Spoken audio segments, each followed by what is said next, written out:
Salam saudara, puji Tuhan, kita dapat bersama lagi dalam kebaktian hari ini.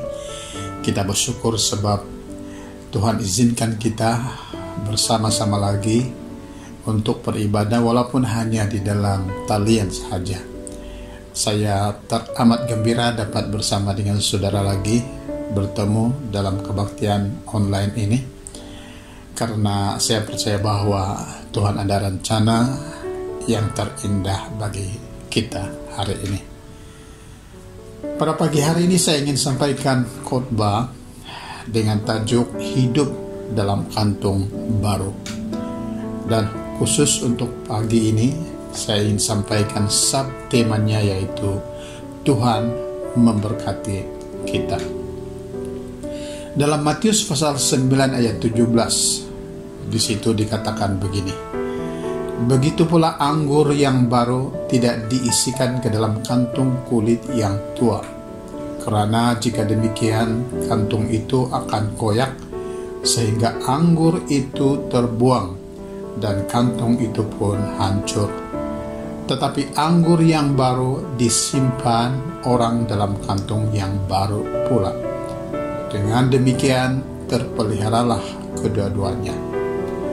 Saudara, dalam ayat ini saya mendapat ada 3 impresi tentang berkat Tuhan kepada kita. Dan yang pertama itu ialah bahwa Tuhan mahu memberkati kita dengan anggur yang baru. Dalam ayat 17e tadi dikatakan, begitu pula anggur yang baru tidak diisikan ke dalam kantung kulit yang tua, karena jika demikian kantung itu akan koyak sehingga anggur itu terbuang dan kantung itu pun hancur. Saudara, mengapa Yesus tiba-tiba berbicara tentang anggur baru di ayat ini? Apa tujuan Yesus menyebutkannya? Nah, saya percaya dengan menyebutkannya, Yesus ada maksud tentang anggur baru di sini. Tujuannya ialah bahwa Yesus mahu memberkati kita dengan anggur baru itu. Haleluya, saudara. Nah, apakah itu anggur baru? Anggur baru itu sebenarnya kalau menurut tafsiran dalam Alkitab, itu adalah berbicara tentang firman Tuhan atau Injil. Di sini Yesus sedang membandingkan pengajaran ahli-ahli Taurat yang tidak benar dan yang menyesatkan dengan apa yang Yesus akan berikan, yaitu ajaran yang benar dan yang membawa orang kepada Allah Bapa, yaitu Injil atau firman Tuhan sendiri. Nah, bila bicara tentang Injil atau firman Tuhan, itu sebenarnya berbicara tentang Yesus Kristus sendiri. Dan apabila berbicara tentang Yesus Kristus, itu juga sudah pasti berbicara tentang Roh Kudus. Jadi saudara, Yesus itu mau memberkati kita dengan firman Tuhan. Yesus mau memberkati kita dengan Injil. Dia memberkati kita dengan dirinya sendiri. Jadi, bayangkan kalau Yesus hadir dan menjadi berkat dalam hidup kita. Betapa hebatnya berkat yang ada di dalam hidup kita itu. Sebab dalam 2 Korintus pasal 8 ayat 9 mengatakan, karena kamu telah mengenal kasih karunia Tuhan kita Yesus Kristus, bahwa Ia yang oleh karena kamu menjadi miskin, sekalipun Ia kaya, supaya kamu menjadi kaya oleh karena kemiskinannya. Betapa hebatnya berkat Tuhan yang kita dapat itu, saudara. Kalau Yesus Kristus sendiri hadir dalam hidup kita dan menjadi berkat di dalam hidup kita. Mungkin saudara bertanya, bolehkah Tuhan memberkati kita di masa yang sangat susah ini, di masa wabah COVID ini? Nah, saya menjawabnya, boleh dan sangat boleh saudara. Sebab kalau berkat pertolongan Tuhan boleh sampai kepada Yunus yang tersembunyi di dalam perut ikan dan jauh ke dalam lautan, maka pasti berkat Tuhan juga boleh sampai kepada kita walaupun kita di saat kesusahan oleh wabah COVID ini.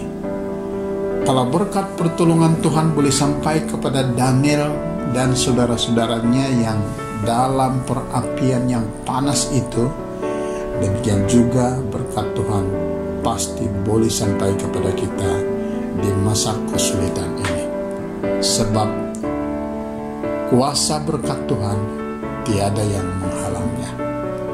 Saudara, berkat dari Tuhan itu sentiasa yang terbaik di sepanjang masa. Tidak kira masa susah ataupun masa bersukacita.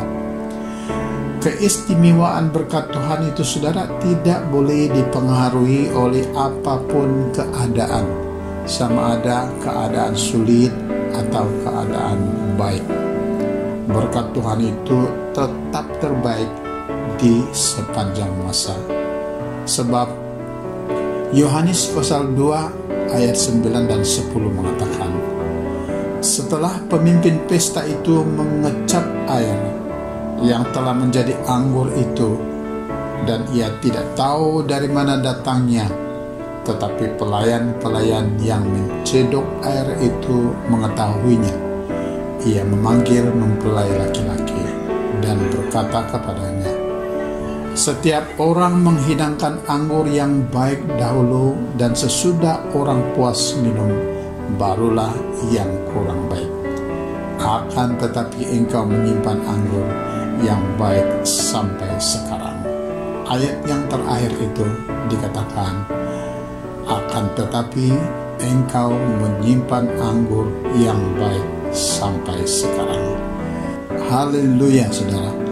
Kebesaran, keunikan, dan kesempurnaan berkat Tuhan tidak dapat dipengaruhi oleh kesusahan wabah COVID atau masalah politik negara kita hari ini. Berkat Tuhan tetap yang terbaik, sempurna, dan terindah dari dulu sampai maranatha untuk saya, untuk kita, dan untuk anak-anak kita di masa akan datang. Saudara, anggur baru dari Tuhan itu sifatnya adalah berkembang dan berlipat kali ganda.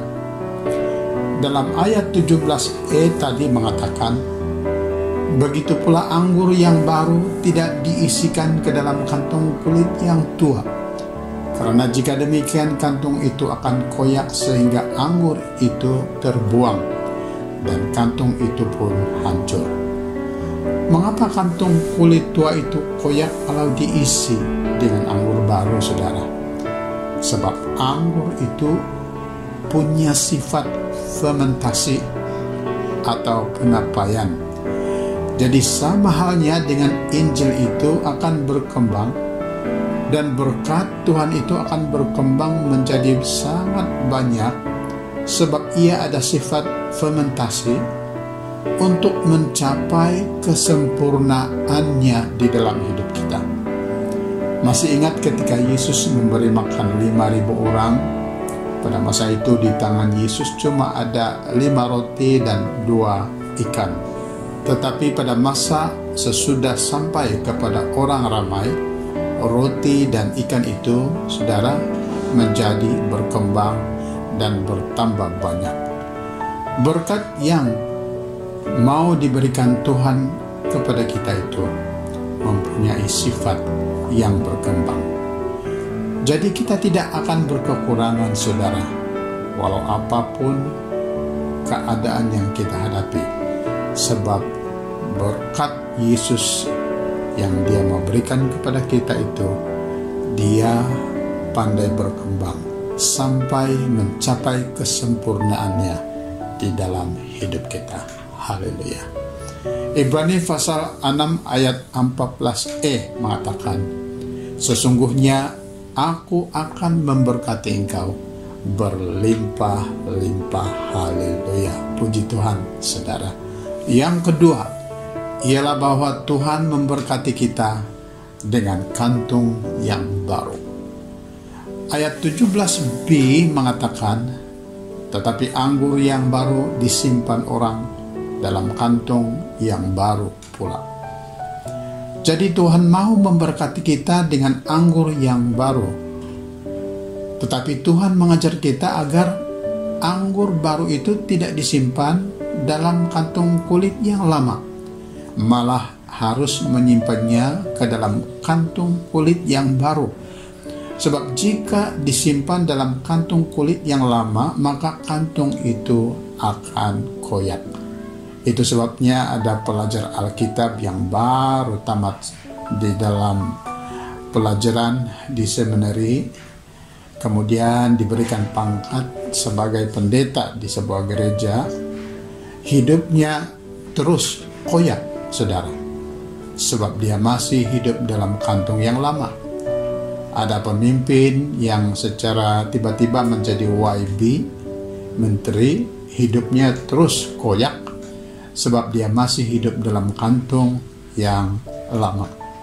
Ada orang yang diberkati menjadi kaya, tetapi hidupnya koyak, sebab dia masih hidup dalam kantung yang lama.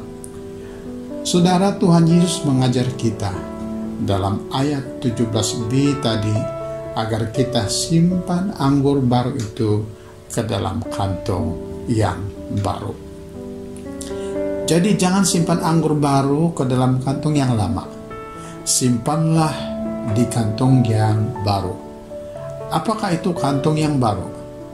Saudara, itu bicara tentang hidup baru yang Tuhan mau berikan kepada kita.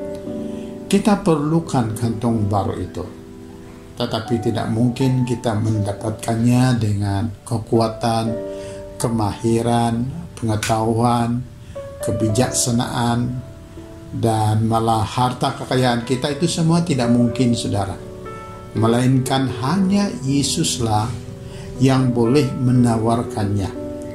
Oleh sebab itu, Yesus mau memberikannya kepada kita, sampai dia sanggup menderita dan mati atas salib.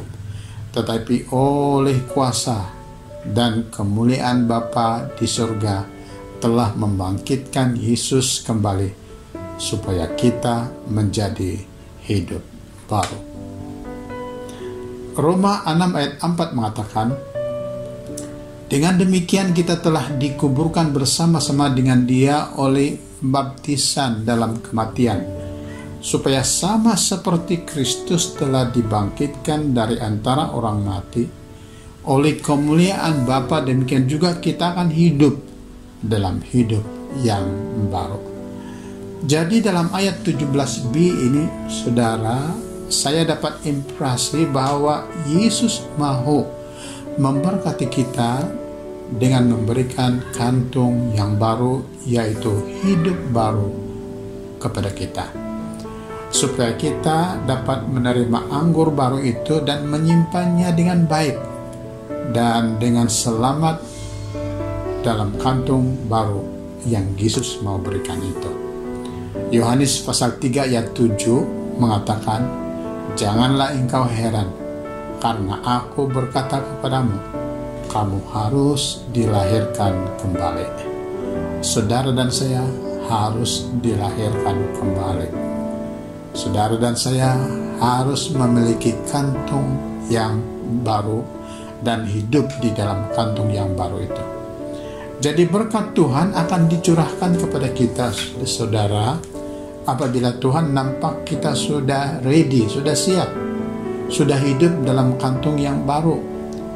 Masih ingat tentang Petrus diberikan Tuhan jalaan ikan yang banyak, sebab Tuhan nampak Petrus sudah hidup dalam kantung yang baru.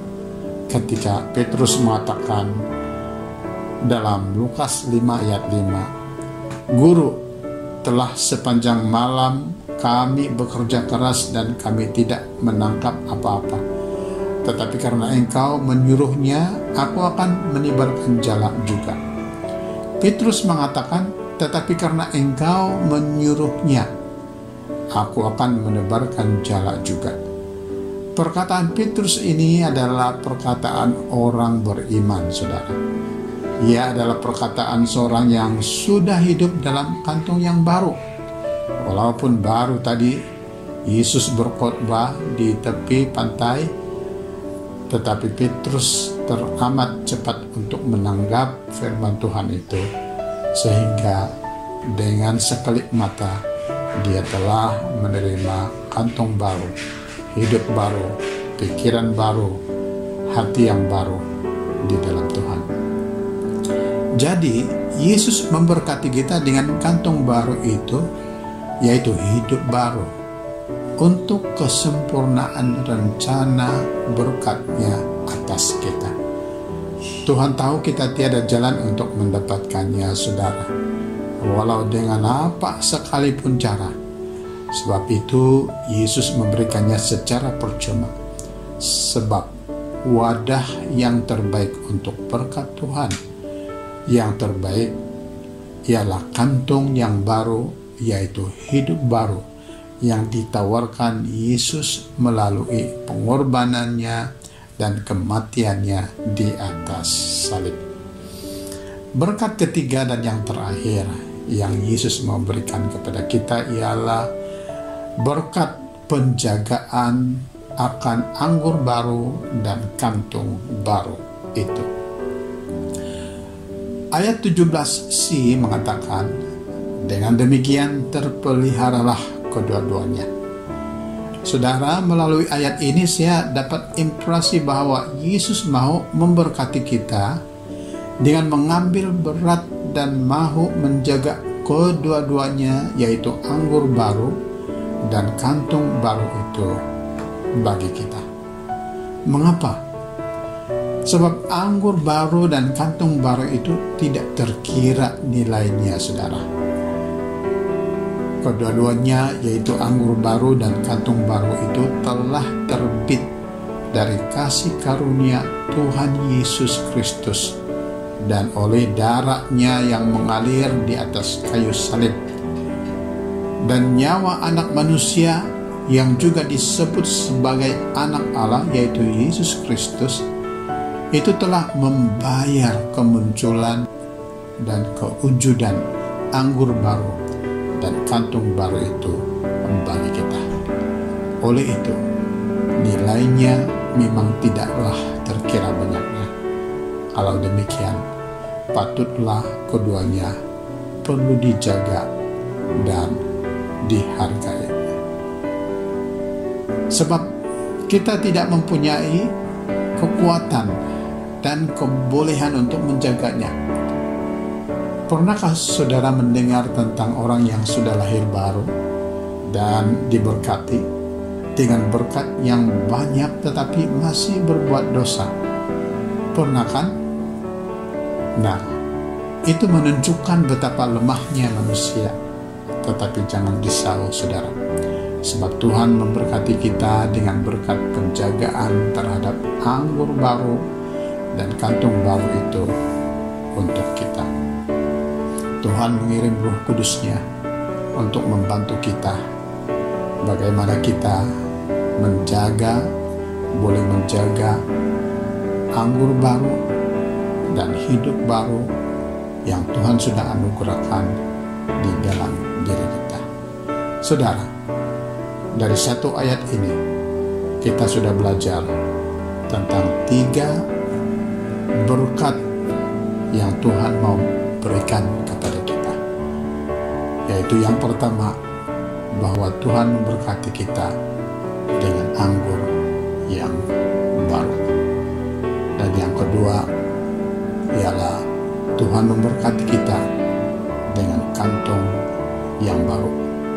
Yang ketiga ialah Tuhan memberkati kita dengan menjaga anggur dan kantung baru itu di dalam hidup kita, sebab kita tidak pandai menjaganya. Sebab anggur baru dan kantung baru itu tidak terhingga nilainya di dalam hidup kita. Tuhan tidak mau anggur baru itu tertumpah. Tuhan tidak mau kantung baru itu koyak. Tuhan mau menjaganya untuk kita. Tuhan mau menjaga diri kita. Tuhan mau menjaga berkat-Nya, yaitu anggur baru itu yang Dia sudah berikan kepada kita, supaya tidak tertumpah, supaya tidak hilang, supaya tidak berhenti berkembang. Tuhan juga mau menjaga kantung baru, yaitu hidup baru yang Dia sudah berikan kepada kita, supaya hidup baru itu kita jangan kotorkan, supaya hidup baru itu kita jangan sia-siakan. Haleluya, saudara. Mari kita berdoa kepada Tuhan. Ya Allah Bapa kami di surga yang kami kenal dalam nama Tuhan Yesus Kristus, pada pagi hari ini kami bersyukur kepadamu karena dari satu ayat ini kami telah diperlihatkan tentang 3 berkat yang Tuhan mau berikan kepada kami. Kami bersyukur ya Tuhan, karena Engkau tidak melupakan kami. Walaupun di saat-saat ini kami sedang menghadapi situasi yang sukar dan sulit, tetapi Engkau tetap memperhatikan kami. Engkau tetap memberkati kami. Dan kami tahu bahwa berkat-Mu itu tidak ada yang dapat menghalangnya. Ia tetap sampai kepada kami.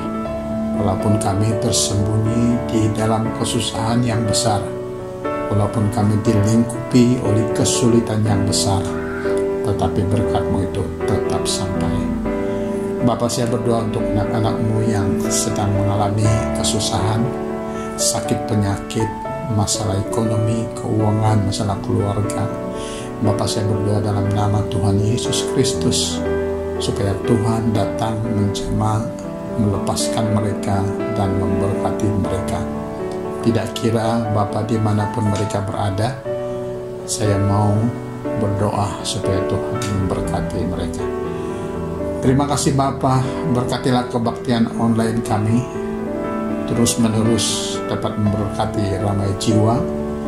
Terima kasih untuk kemunculan pribadi-pribadi anak-anak-Mu yang mau melayani Engkau dalam kebaktian online ini.